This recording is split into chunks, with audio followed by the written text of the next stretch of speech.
Hello there pretty people of the internet and welcome to my channel. My name is Annika and today I'm doing a wrap up of my first month of my happiness project for 2021. For the month of January, my focus was clean spaces. This meant both physical spaces, mental spaces and digital spaces. And I have done that to a varying degree of success. Before I tell you all about what I did, my tips and tricks, what I've learned and what I'm going to do next month, I just want to talk a little bit about the living situation because that has really impacted my clean spaces focus and goal. My husband, my son and I all moved here to this house in Norway at the end of November. This is my brother's house. He moved in here in August. So he lives here, we live here, and my mom has spent a lot of time here. She normally lives in Spain, but she's been here over Christmas and now for waiting for me to have our second baby that's due in 2 weeks. So this space is not just mine, it's not just my family's, it also belongs to basically 2 other family units, which means that a lot of things I don't want to just throw away or get rid of or move around because I have their needs to take into consideration as well. For instance, we have this whole glass cabinet back here that has a lot of finer china and stuff that I absolutely hate and want to get rid of. Everything in it and the whole thing I want to move to a different part of the house or get rid of altogether, but it's not mine, so I don't have kind of the authority to do that. So I've spent a lot of this month focusing on things that I am in control of. For instance, the kitchen. A lot of the things in the kitchen are left over from the previous owner and are things that none of us use, so I've spent a lot of time going through everything, putting everything I want to get rid of out for everyone else to take what they want to keep, and then I've gotten rid of the rest. I have donated a few things. I'm giving some stuff away on local Facebook groups for giving away things.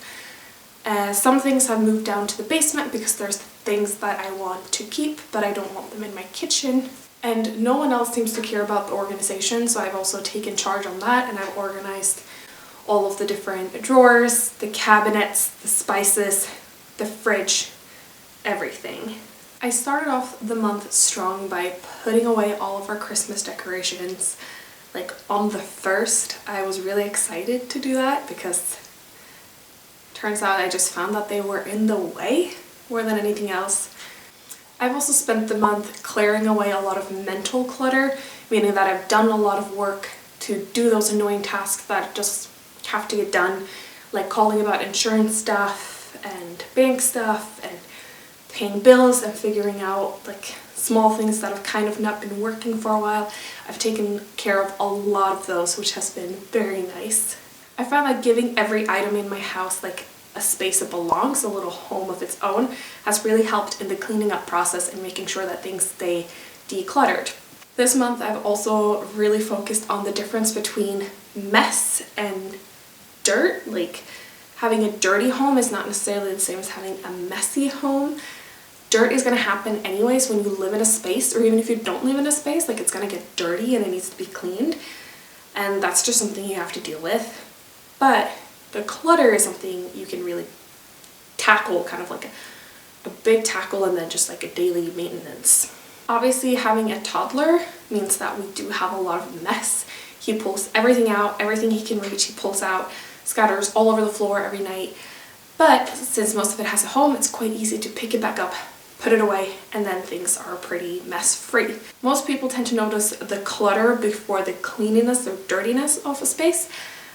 I notice the dirt a lot, so I spend a lot of time wiping down tables, cleaning windows, vacuuming the floors, stuff like that. But I've really put in an effort to make sure that I've tackled both areas during this month. Obviously you have to keep up with a clean space, so it's not this was a one and done. This was kind of just a month of doing a lot of annoying things to try to figure out what works for us and what doesn't, and then trying to maintain it or fix it for the rest of the months of the year. I think I will do another round of clean spaces focus month at end of the summer, beginning of fall, when we've lived in the space for a little bit and really figured out what worked and what doesn't. Another thing I've started doing this month, which has really helped, is to run the dishwasher every night and kind of accepting that a dishwasher doesn't have to be filled to the brim in order to be ran. If we don't have any more plates, that might be a good sign that it's time to run the dishwasher. Here are a few things that we got in the month of January that's really helping with my goal of keeping a clean space. The first thing is that we got a washer-dryer combo. Because this house was recently moved into, we've only had a washer and then we've been hanging our clothes to dry, which is fine. It's a bit of a pain when you have small kids and you have a lot of laundry to go through. But for us, we decided to go with a washer-dryer unit in one, like a combination machine. It works really well for us though. Being able to throw in a load and then come pick it up in 4 hours and know that everything is done and I can just fold it and put it away really helps. I also got some organizers for my drawer in the bathroom so I can compartmentalize stuff a little better. I tend to have a lot of small knickknacks that need houses or homes, as I talked about earlier. I have a lot of small things. I like to put them in baskets or containers or like empty cardboard boxes to divide them in a space, and these ones so far seem to be working really well for me. One of my favorite purchases of the month has been this fabric shaver. It is absolutely amazing. It is great for maintaining clothes and blankets and furniture. It's, just one of those that like remove the little like lint bob things on your clothes.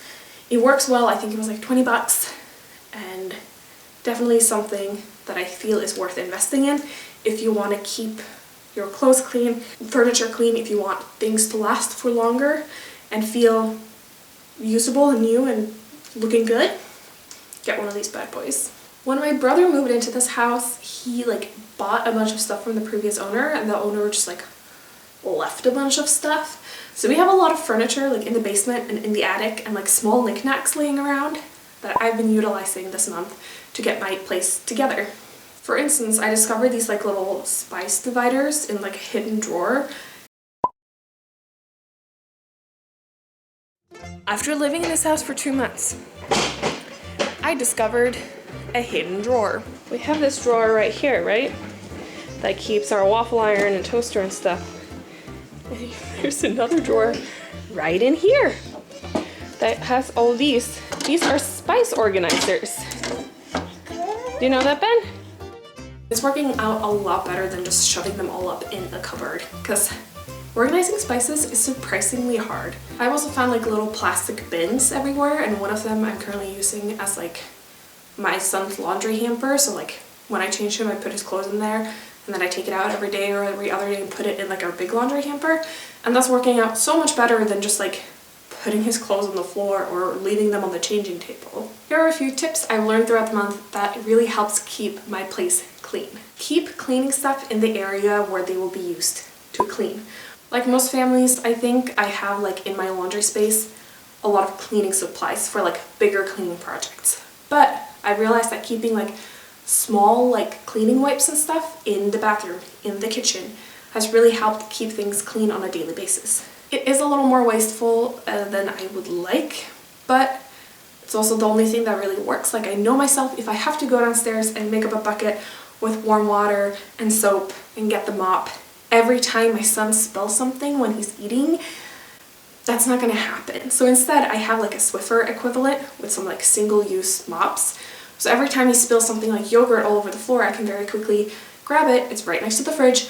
I will grab it, I will sweep the floor and keep it clean. Same with cleaning products for the bathroom. I keep those in the bathroom now. So I have, for instance, these little wipes for wiping down the toilet and the sink. I have some different ones for wiping down the mirror. So every time I notice that this is a little dirtier than I would like, I can just pull that out and have it done in a minute. I am so out of breath. I am way too pregnant for this. Another tip is to know where things are going to go when they leave your house. Know if there's a place that accepts donations of kitchen items or furniture. Knowing where things go will make it easier for you, 1, to decide to get rid of it, and 2, to actually get it out of your house and into the hands of someone else who might want it or need it or knows what to do with it. Try to join Facebook groups or other social media groups for giving away things. I know when I lived in Oregon, I was part of a buy nothing group. Here, it's basically the same, it's just called something different, so it's not under the Buy Nothing initiative. But if you search for Buy Nothing and then your city or town name, usually they have a Facebook group. If not, you can make one where people can post things that they're giving away or things that they're looking for. This is a great way to create like a small local circle economy. So instead of just going out to buy things and then throwing them away when you don't need them anymore, you can pass it on to other people who need it and will appreciate it. Going along with that, I would suggest giving yourself a deadline to getting rid of the things that you are decluttering. For instance, when I was decluttering my kitchen, I put everything in a box and I decided that like by the end of next week, this will not be in our house.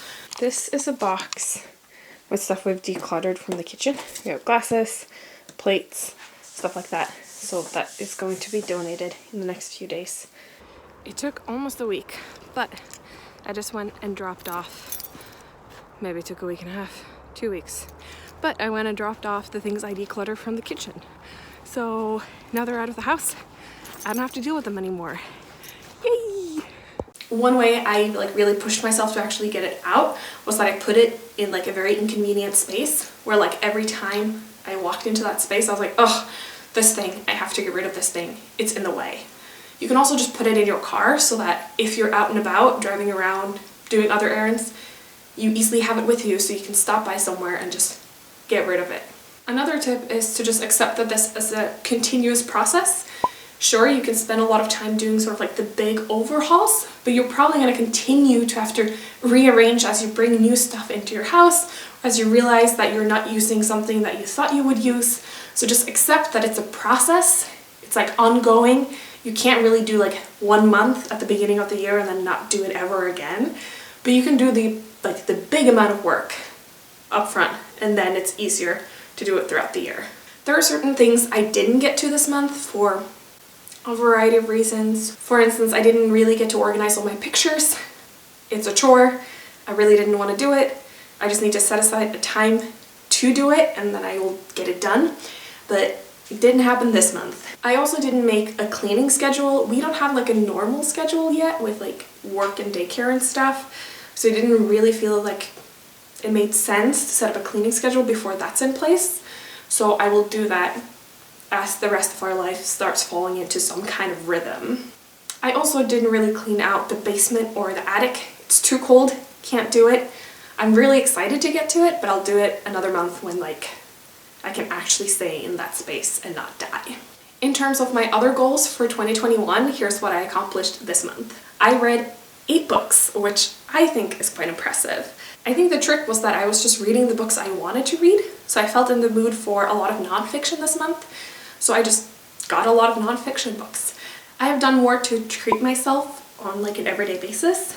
I am using more like body lotions that smell nice. I got like a shampoo, conditioner, soap set that I really enjoy that always makes it feel like a treat every time I shower.